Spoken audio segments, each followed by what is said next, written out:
dia penglihatan di outdoor itu lebih kabur, pas masuk ke dalam ruangan itu dia lebih terang. Oke. Nah itu salah satu katarak. Kemudian lihat berawan, berkabut, makin lama makin tebal sehingga penglihatan kita menjadi terhalang di sana.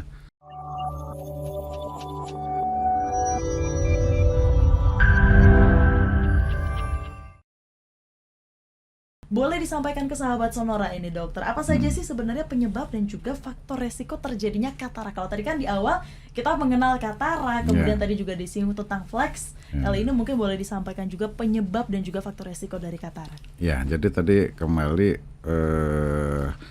bahwa keluhan-keluhan pasien itu yang datang itu penglihatannya kabur pertamanya. Tadi kabur, kita udah pisahkan gangguan kacamata, kita koreksi kacamata, sekarang udah dikoreksi kacamata tapi nggak bisa jelas juga.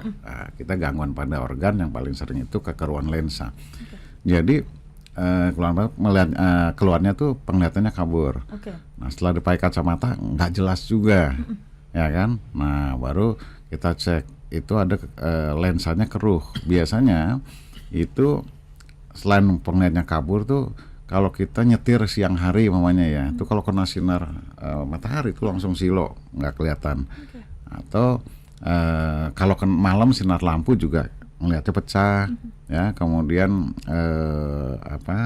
ya silonya jelas tinggi. Nah kemudian dia penglihatan di outdoor itu lebih kabur, pas masuk ke dalam ruangan itu dia lebih terang.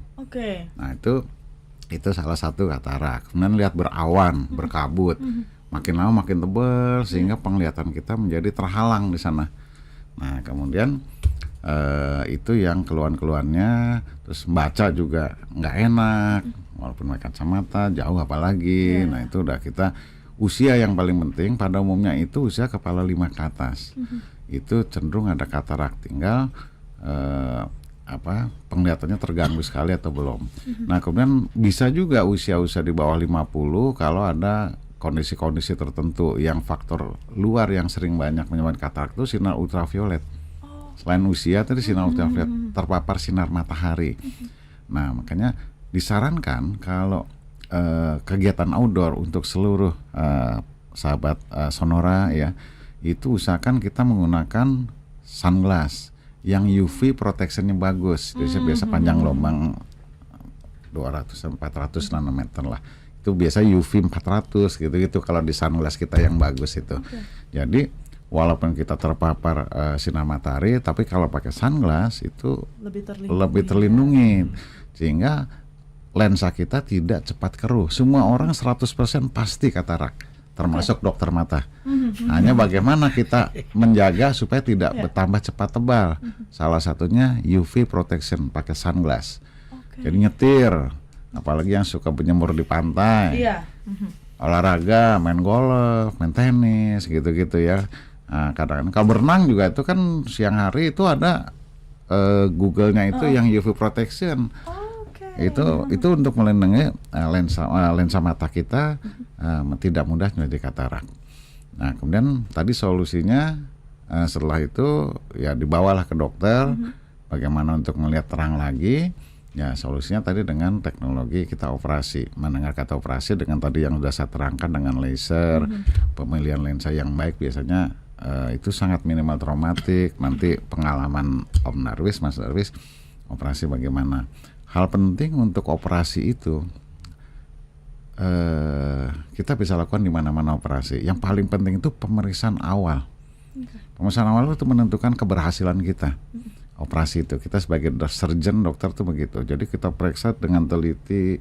Kalau udah teknologi yang sekarang, bedah refraktif kita. Jadi bedah refraktif itu bagaimana penglihatan habis operasi tidak tergantung kacamata. Kita cek korneanya. Ada silindernya, irregularnya, kemudian bagian dalamnya, ketebalan kornea, lensanya bagaimana. Karena dengan kemajuan teknologi kita bisa mengukur, menghitung powernya jelas. Kalau itu power dari dulu, kita koreksi silindernya berapa, ini berapa. Dan yang paling penting lagi itu endotel kornea. Jadi kornea bagian dalam itu ada sel-selnya yang jumlahnya minimal tuh untuk operasi aman di atas 2000 lah. Itu relatif aman. Kalau udah rendah itu kegunaan atau fungsi dari teknologi laser ini yang sangat penting dibanding operasi yang lain.